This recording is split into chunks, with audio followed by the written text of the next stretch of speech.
Assalamualaikum warahmatullahi wabarakatuh. Alhamdulillah, pada kesempatan kali ini kita bersama-sama yang ada di rumah masih diberikan kesehatan dan keselamatan oleh Allah Subhanahu wa taala. Dan pada pertemuan kita kali ini, kami dari kelompok 8 akan membahas tema sebuah tema, yaitu tentang filsafat modern di abad 20 dengan tokoh Wittgenstein, Descartes, dan Bertrand Russell. Oke, sebelumnya perkenalkan, nama saya Yoga Abi Pramuda, dan yang akan membahas materi pertama dengan tokoh Bertrand Russell. Dan di sini saya bersama rekan saya, yaitu lalu Rifki Rahman, yang akan menjelaskan tokoh kedua dan ketiga, yaitu kita langsung saja ya masuk ke pembahasan. Yang pertama yaitu mengenai tokoh pertama, yaitu Bertrand Russell ya. Selamat menonton.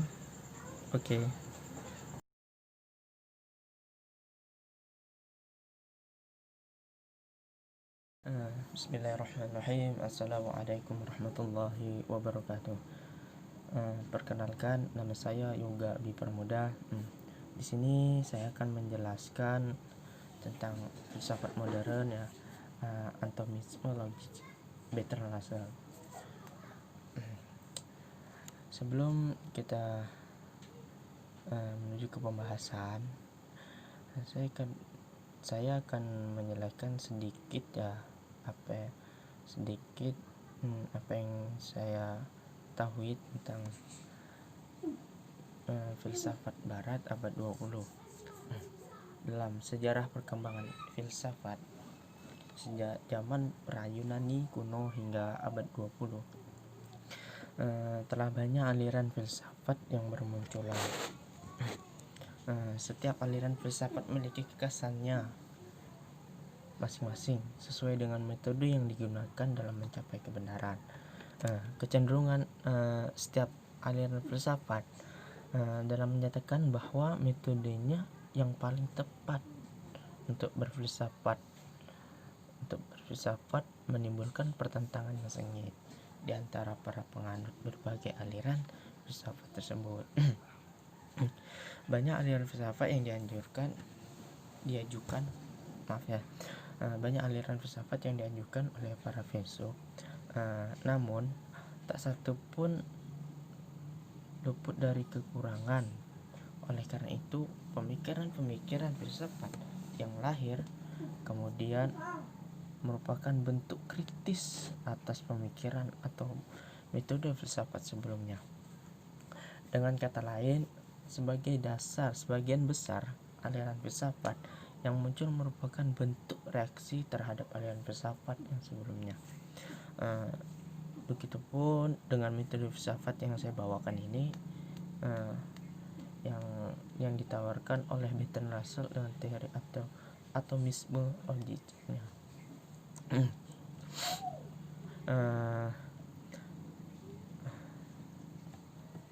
Atau teori atau atomisme logik Bertrand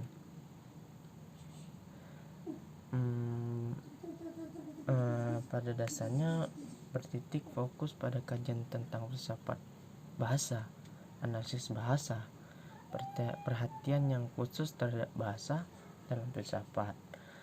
Pada awalnya dipelopori oleh seorang ahli fikih Inggris yang terkenal oleh Gilmore. Revolusi pemikiran yang dilakukan oleh para pemikir Inggris ini semua dilatar belakangi oleh kecurigaan dan keraguan mereka terhadap ungkapan-ungkapan filsafat yang dilontarkan oleh kaum Hegelian.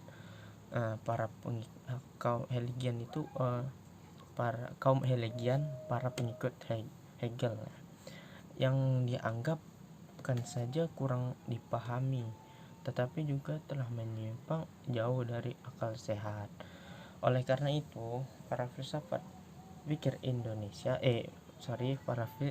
para ahli pikir Inggris tersebut berupaya untuk melepaskan diri dari cengkraman filsafat idealisme. Baiklah, kita lanjut ke pembahasan kita. Tapi sebelum kita lanjut ke pembahasan, kita terlebih dahulu akan mengenalkan biografi Bertrand Russell. Nama lengkap beliau itu Bertrand Arthur William Russell. Lahir pada 18 Mei 1872. Beliau meninggal di usia 98 tahun di Inggris. Ayahnya seorang bangsawan Amberley dan ibunya adalah Catherine, yang bernama Catherine ya.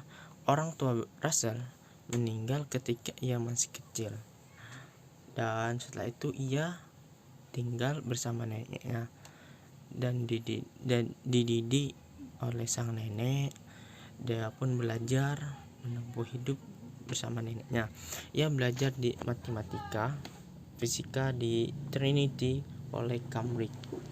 Selain itu, dia mengajar di Cambridge dan kemudian di Amerika. Bertrand Russell ini dikenal melalui kegiatan-kegiatan non-akademisinya, bukan melalui dari kuliah di universitasnya. Selain sebagai ahli matematika, Russell dikenal sebagai seorang filsuf, juga sastrawan, politikus, serta pejuang perdamaian. Banyak buku yang pernah ia tulis, dan ia juga pernah menerima Nobel untuk sastra. Kalau nggak salah itu ya, pada tahun 1990 dia menerima Nobel untuk sastra, mungkin tahun segitu.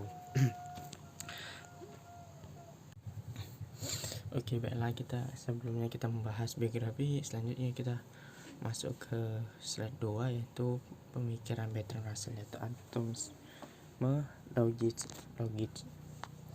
Oke. Di Inggris merupakan tempat aliran empirisme.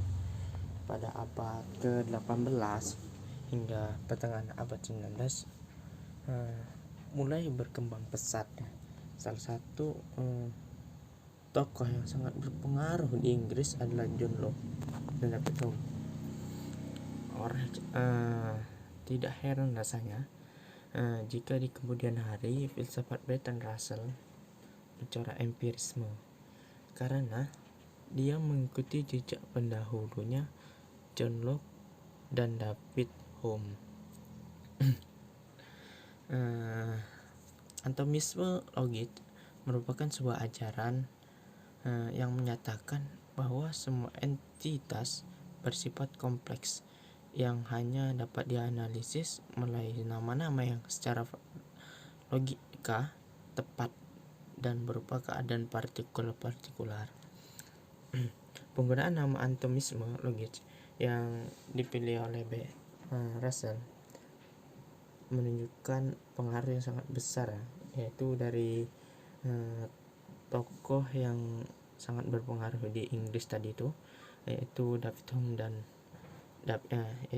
Hume melalui karyanya yaitu An Angry Concerning Human Understanding. Struktur atomisme logiknya pun diilhami oleh konsep David Hume ya, tentang susunan ide-ide dalam pengenalan manusia. Menurut Hume, semua ide yang kompleks itu terdiri dari ide-ide yang sederhana atau ide-ide yang atomis yang merupakan ide terkecil.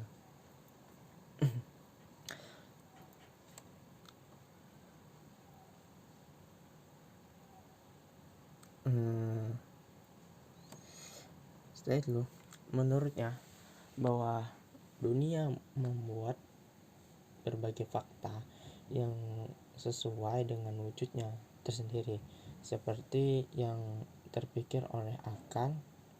Dalam teorinya terlihat jelas bahwa Russell itu termasuk ke dalam golongan empirisme.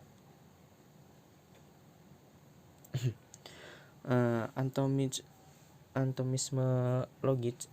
Russell telah berhasil memberikan sebuah konsepsi logis mengenai realitas yang terjadi sehari-hari.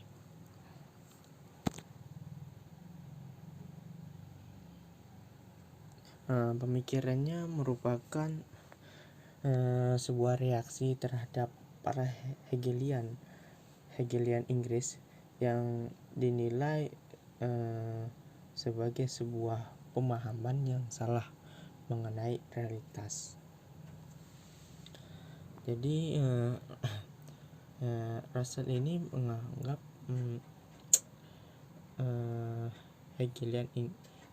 para Hegelian itu dinilai sebuah pemahaman yang salah mengenai pemahaman yang salah mengenai realitasnya gitu.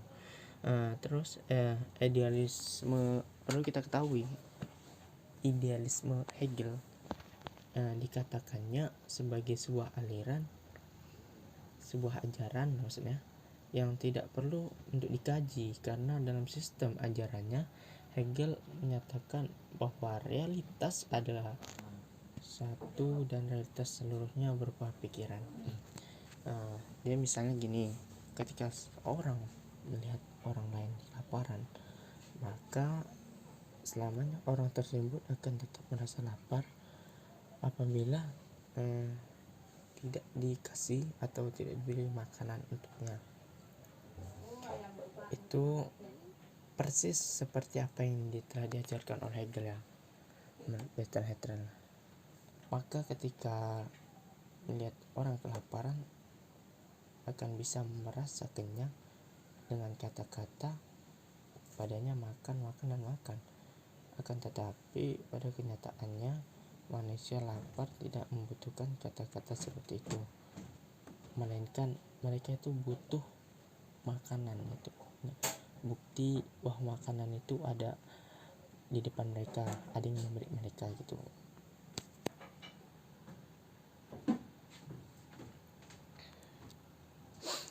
Pemikiran Russell juga merupakan pertukaran gagasan G. Moore yang mengemukakan konsep filsafat analitik bahasa. Russell dan Moore ini merupakan seorang filsuf yang punya tugas menganalisis proposisi kebahasaan, yaitu suatu pemikiran yang nyatakan dalam bentuk kalimat yang dinilai benar tidaknya bentuk-bentuk kalimat yang dapat dinilai benar tidaknya kalimat tersebut.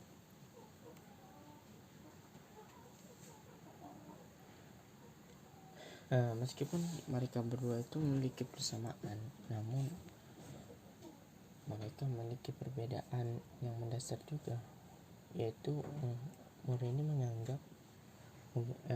ini menggunakan analisa berdasarkan common sense.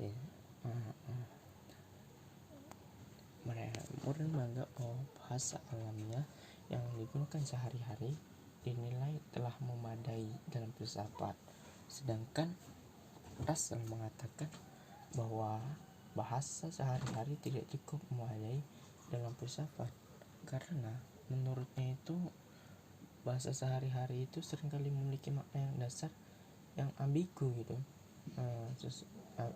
Makna yang ambigu sesuai dengan konteks yang terjadi.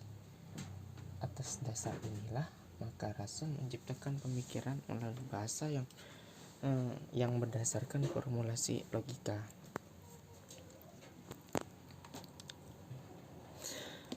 Dengan teori anatomisme bahasa ini, Russell menawarkan dasar-dasar logiko epistemologi untuk bahasa. Artinya Russell cuma mengetengahkan antara fakta, logika formal, dan bahasa ideal. Dengan ini Russell sebenarnya hendak menyatakan bahwa antara fakta dan bahasa harus padan. Bahasa digunakan sesuai dengan fakta yang ada.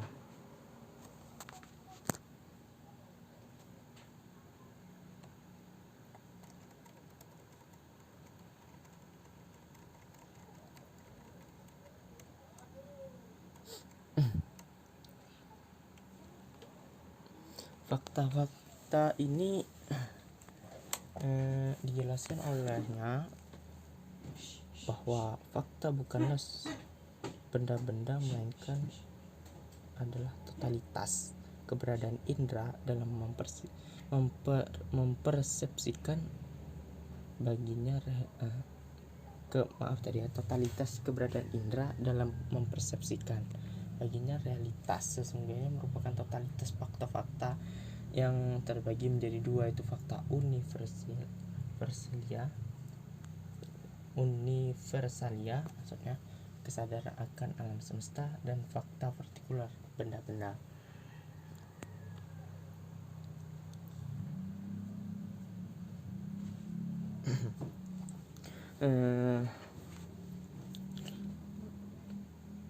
Russell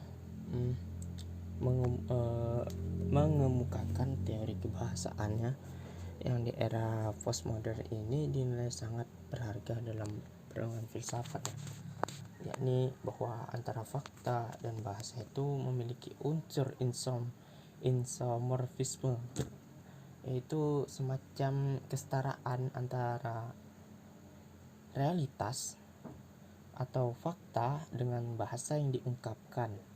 Akan tetapi realitas yang dimaksud Russell ini tidak hanya terarah kepada fenomena empirik, melainkan merupakan keberadaan yang sifatnya universal gitu.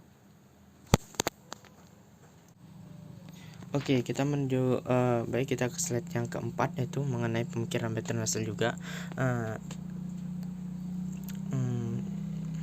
Atomisme logis yang dikembangkan oleh Russell bertitik tolak dari 3 poin yang menurutnya itu menjadi tujuan filsafat, yaitu ada 3 poin ya.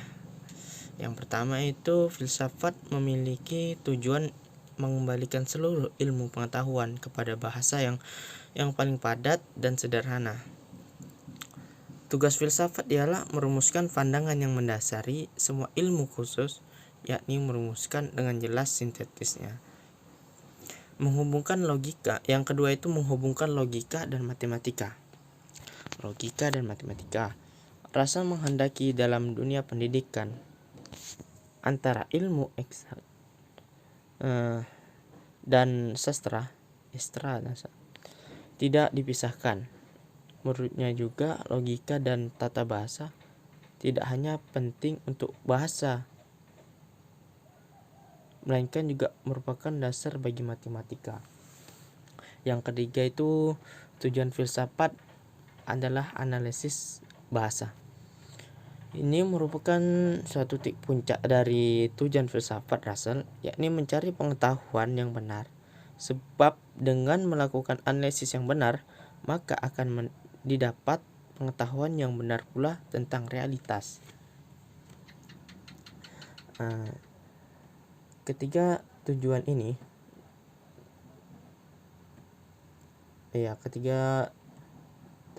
ini menjadi landasan dan arah prinsipil untuk memahami filsafat atomisme logis Russell. Tapi harus ditekankan di dalam 3 tadi itu, yang dimaksud Russell dengan bahasa bukanlah bahasa biasa, melainkan bahasa yang sempurna, yang sama sekali terlepas dari ambiguitas dan kekaburan. Bahasa logis atau bahasa logika tersebut ia rumuskan dalam karyanya Principia Mathematica. Menurut Russell, bahasa logika akan sangat membantu terhadap aktivitas analisis bahasa. Ia berkeyakinan bahwa teknik analisis bahasa yang didasarkan pada bahasa logika akan mampu melukiskan hubungan antara struktur bahasa dan struktur realitas. Selanjutnya, tugas filsafat pada dasarnya merupakan analisis logis yang diketahui sintetis logis tentang fakta. Yang dimaksud dengan analisis logis tentang fakta itu ialah pemikiran yang didasarkan pada metode deduksi untuk mendapatkan argumentasi a priori. Sedangkan sintetis logis tentang fakta ialah suatu proses menentukan makna penyataan di atas dasar empirik. Hal itu dengan sendirinya akan melahirkan suatu pengetahuan yang baru.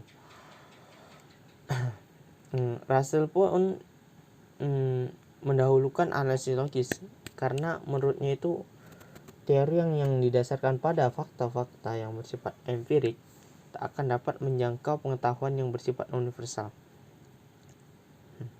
Dengan metode di atas, Russell hendak menyusun teori atomisme logisnya dengan berinjak pada bahasa logika. Dengan bahasa logika itulah ia melakukan kerja analisis bahasa bagi bahasa filsafat untuk mendapatkan apa yang disebutnya sebagai atom-atom logis atau proporsi-proporsi atomis.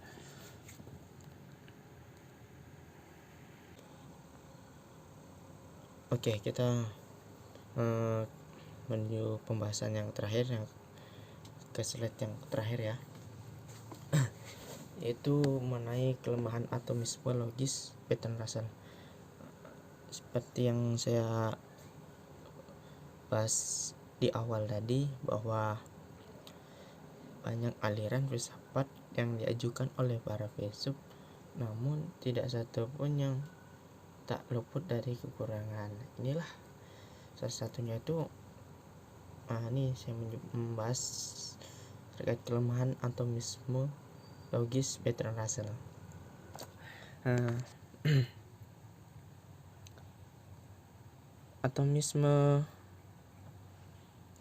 Atomisme logis yang disusun Russell memiliki kelemahan yang tampak dari ketidakkonsistennya dalam menolak metafisika, karena tak dapat disangkal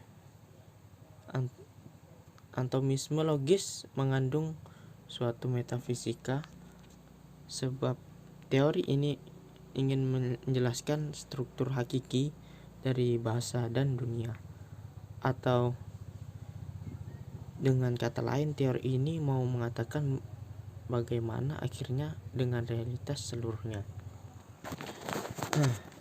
Atomisme logis juga menggunakan suatu kriteria untuk menentukan makna. Suatu proposisi disebut bermakna hanya jika dapat ditunjukkan suatu fakta atomis. Jadi dia menunjukkan suatu fakta atomis yang sepadan dengannya. Tapi sudah jelas bahwa proposisi yang dirumuskan dalam atomisme logis itu sendiri tak dapat disamakan dengan jenis proposisi lain. Tidak ada fakta atomis yang membuat proposisi yang membentuk teori atomisme logis itu sendiri. Tidak ada fakta atomis yang membuat fakta proposisi yang membentuk teori atomisme logis itu sendiri tidak bermakna. Bismillahirrahmanirrahim. Perkenalkan, nama saya Lalu Rifki Rahman. Di sini saya akan menjelaskan sedikit tentang mata kuliah filsafat modern pada abad ke-20, tokoh Wittgenstein. 1889 sampai 1551. Oke, Ludwig Wittgenstein mempunyai atau memiliki pengaruh besar terhadap perkembangan filsafat modern, dan juga Wittgenstein pada kehidupan sehari-harinya tidak memiliki pengaruh besar terhadap kehidupan di sekitarnya, sehingga Wittgenstein pada saat hidupnya tidak disebut seorang filsuf, sama seperti Immanuel Kant. Selanjutnya,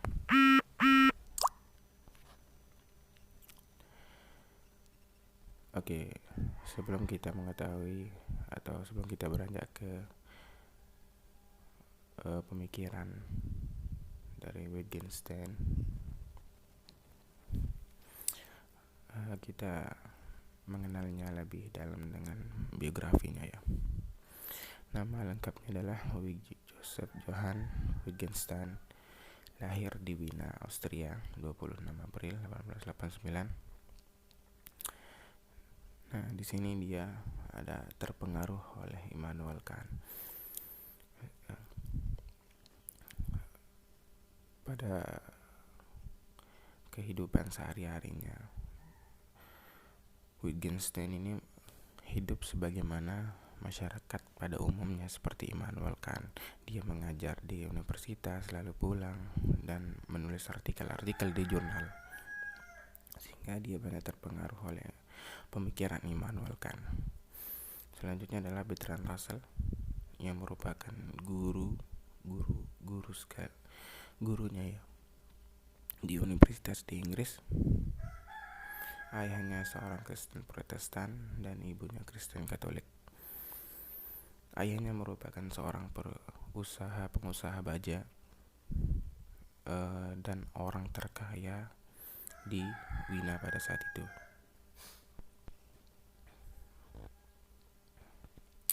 Sehingga tidak heran tradisi di dalam kekeluargaan Wittgenstein itu setiap hari banyak orang-orang, banyak musisi, seniman itu berdatangan ke kediamannya atau di rumahnya, sehingga secara tidak langsung itulah yang membuat pola pikir dari Wittgenstein itu berkembang. Dan Wittgenstein juga menyukai musik yang berirama dan tidak menyukai musik-musik yang tidak teratur. Dan Wittgenstein ini fokusnya pada filsafat bahasa, matematika, dan logika, dan memberikan pengaruh besar terhadap perkembangan filsafat pada awal-awal filsafat analitik di Inggris. Dan meninggalnya di Cambridge 29 April 1951 pada umur 62 tahun. Oke, baik. Di dalam aliran atau alam filsafat bahasa terbagi menjadi 3 bagian. Yang pertama, atomisme logis, yang kedua positivisme logis, dan ketiga adalah filsafat biasa.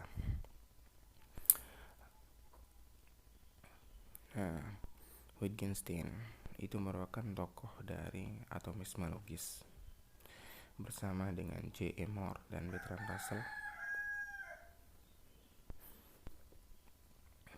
Tapi atomisme itu lebih dikenal dengan tokohnya Bertrand Russell ya. Akan tapi substansi dari atomisme itu sendiri merupakan dari pemikiran Wittgenstein. Oke, kita masuk dalam pemikiran dari Wittgenstein. Pemikiran Wittgenstein itu terbagi menjadi 2. Ada Wittgenstein pertama dan kedua. Itu diambil dari buku besarnya, yaitu Tractatus Logicus Philosophicus dan Philosophical Investigation. Oke, menghubungkan tadi ya filsafat sebagai terapi, Wittgenstein itu memberikan pemikirannya atas dasar pengalaman yang ia lalui. Yang pertama adalah ketika dia kuliah ke Inggris dan mengambil jurusan tentang baling-baling pada penerbangan atau pada pesawat. Dia mengambilnya sampai S3 dan banyak atau seringkali dia menyurati Bertrand Russell untuk mengajarinya filsafat, karena ketika dia mendalami ilmu baling-baling pada pesawat, secara tidak langsung filsafat itu secara tidak langsung memanggilnya ya. Jadi Wittgenstein itu terasa terpanggil oleh filsafat, sehingga dia makin lama dia mendalami ilmu filsafat di bawah asuhan oleh Bertrand Russell. Dan pada perang dunia pertama itu Wittgenstein itu turut ikut andil dalam melawan itu pada Austria. Pada saat itu dia melawan Rusia. Secara logika ya, seorang Wittgenstein itu adalah orang terkaya kedua di Wina. Itu secara logika itu tidak masuk akal. Orang terkaya dunia disuruh perang, dan juga pada barisan pertama. Sehingga para ahli berpendapat bahwa Wittgenstein itu ikut perang itu untuk menemukan jati dirinya, untuk menemukan makna hidup. Sehingga pada perangnya dia menulis buku dengan gejolaknya. Dengan kita ketahui bahwa situasi perang dunia itu tidak mempunyai aturan. Dia perang semau-maunya. Sehingga Wittgenstein yang perang pada saat itu menghubungkan antara dia hidup atau mati. Sehingga benar kata Wittgenstein, ketika pada saat itu dia menemukan jati dirinya. Sehingga dia mengatakan bahwa filsafat itu sebagai terapi. Dan juga pada Wina itu terjadi pemikiran pesimisme, yaitu pemikiran yang menganggap dunia ini tidak bermakna, sehingga hidup ini tidak bermakna, dunia ini tidak ada apa-apanya. Sehingga ketiga saudara kandungnya Wittgenstein itu membunuh atau bunuh diri karena pemikiran ini. Sehingga itulah yang membuat Wittgenstein mengatakan bahwa filsafat itu sebagai terapi. Sebagai terapi membuka pemikiran-pemikiran yang sempit menjadi pemikiran yang bisa dinalar oleh akal dan bisa keluar dari pemikiran yang agak melenceng tadi. Nah, di sini kita akan membahas pemikirannya dari buku Tractatus Logico Philosophicus. Di sini dalam bukunya itu hanya 70 halaman kalau nggak salah, dan mempunyai tesis-tesis ya. Jadi ada 7 tesis. Yang pertama adalah dunia adalah segalanya. Dan kedua, apa kasusnya atau fakta adalah keberadaan keadaan. Yang gambaran logis kebenaran tentang fakta adalah pemikiran. 4, pikiran adalah proposisi dengan arti. 5, proposisi adalah fungsi kebenaran dan proposisi dasar. Proporsi dasar adalah fungsi kebenaran itu sendiri. 6, bentuk umum proporsi merupakan bentuk umum dari suatu fungsi kebenaran. 7 adalah yang mana tidak bisa berbicara, harus diam. Jadi saya tidak akan menjelaskan tesis-tesis ini, cuman saya akan menjelaskan inti dari bukunya adalah bahwa bahasa itu merupakan cermin jendela atau cermin satu-satunya dunia. Dari bahasa kita bisa berkomunikasi, kita bisa, ya, karena di dalam bahasa itu terdapat arti-arti yang memiliki makna, ya, sehingga kita bisa dimengerti satu sama lain.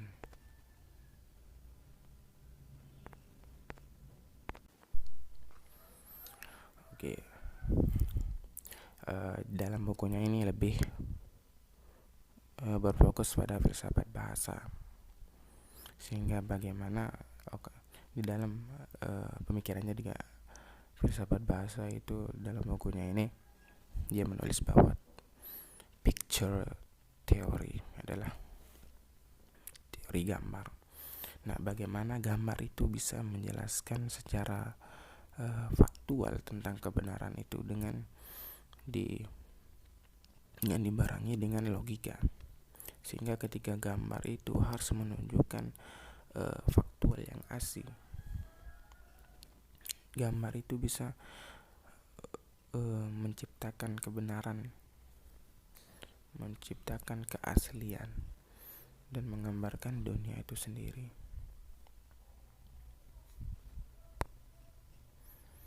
Yang kedua adalah pemikirannya dari philosophical investigation. Intinya adalah pada buku ini merupakan titik tolak pemikiran Wittgenstein dari buku yang pertama. Dari buku yang kedua ini menjelaskan bahwa dunia itu memiliki cermin yang berbeda-beda dan tidak terpaku pada satu jendela, atau tidak terpaku pada satu cerminan.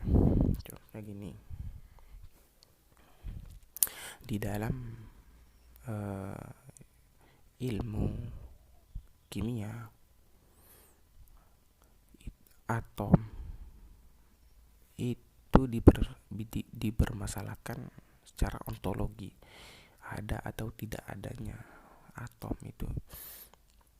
Akan tetapi ketika kita membahas atom dalam perspektif para puisi atau puitis atau syair-syair seniman, itu akan membahasnya bagi atom itu menjadikan makna itu tersendiri.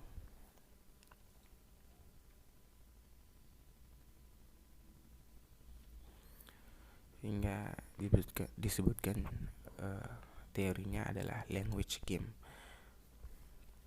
Istilah permainan bahasa itu sendiri ingin menjelaskan bahwa sebenarnya di dalam bahasa itu terdapat suatu aturan-aturan yang berbeda, sehingga kita bisa mengerti dan memahami satu sama lain.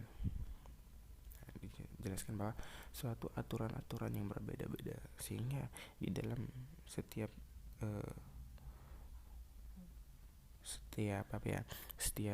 budaya, setiap tempat itu memiliki bahasa yang berbeda-beda, sehingga dengan aturan-aturan yang dibuat itu bisa saling mengerti dan memahami satu sama lain. Itulah language games.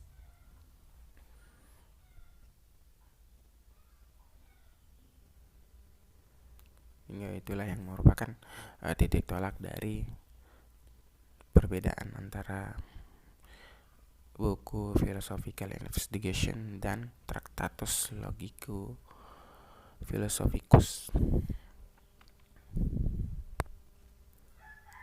Mungkin itu saja yang saya dapat sampaikan.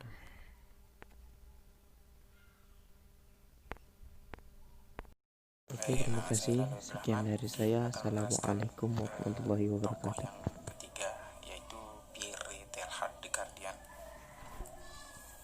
Ia merupakan seorang filsuf dari Prancis dan merupakan tokoh paleontologis dan sebagai imam juga ya. Dia sebagai imam di Kristen. Dan dia juga memberikan pengaruh atau pemikirannya terhadap berbagai macam ilmu seperti ilmu biologi, fisika, antropologi, kosmologi, dan lainnya.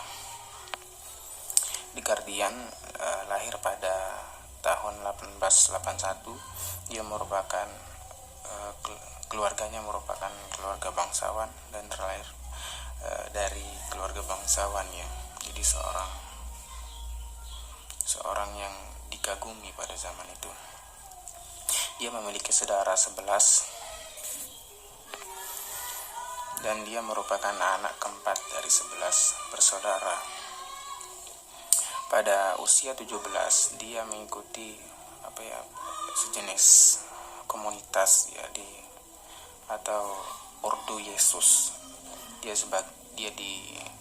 diangkat sebagai imam pada saat itu, dan dia belajar filsafat di Inggris, dan dia juga dikenal sebagai seorang prajurit medis pada perang pertama. Dari pemikiran The Guardian ini mendapat sedikit tantangan terhadap zamannya itu pada dogma-dogma dari Kristen yang menyalahi tentang teori evolusi. Nah, The Guardian ini merupakan tokoh yang mengkaitkan atau menghubungkan antara teori evolusi dengan dogma-dogma Kristen, yang pada saat itu kita ketahui bahwa dogma Kristen itu sangat merajalela pada saat itu. Nah, dia berusaha untuk menggabungkan atau menyelaraskan dengan dogma-dogma itu. Nah, di sini juga tertulis, ia berpendapat bahwa teori evolusi tidak bertentangan dengan agama, malah sebaliknya pemikiran evolusi dapat membuka kesempatan baru dan lebih luas bagi agama. Nah, dia menyebutkan di situ teori evolusi itu akan memberikan dorongan terhadap kemajuan, terhadap perkembangan Kristen itu tersendiri. Karena kita ketahui bahwa Barat pada zaman itu sedang mengalami masa-masa kegelapan. Kenapa dikatakan masa kegelapan? Karena ilmu pengetahuan itu dikekang oleh dogma-dogma dari Kristen, dan juga berpendapat bahwa Tuhan atau Allah itu dia juga memiliki andil tersendiri dalam teori evolusi, karena Tuhan itu sebagai Maha yang pengatur, dia memberikan atau dia ikut serta dalam evolusi manusia itu sendiri, sehingga dia menyebutkan bahwa sejarah manusia itu merupakan sejarah Allah itu tersendiri. Jadi sama-sama ya, sejarah Tuhan atau sejarah Allah menurut The Guardian itu sama dengan sejarah manusia, sehingga The Guardian ini dikenal filsafatnya mirip dengan filsafat Hegel. Akan tapi perbedaan dengan Hegel, pemikiran terlihat bergerak dari bawah, yaitu dunia bergerak menuju kepada Allah. Allah ada di dalam ciptaan yang berperang mendorong terjadinya evolusi. Yang saya sebutkan tadi ya, bahwa Tuhan itu bersifat memelihara. Jadi dia mengetahui kehidupan dalam proses kehidupan itu sendiri, dalam bersosial itu Tuhan itu ikut andil dalam berevolusinya manusia. Ya, mungkin itu saja.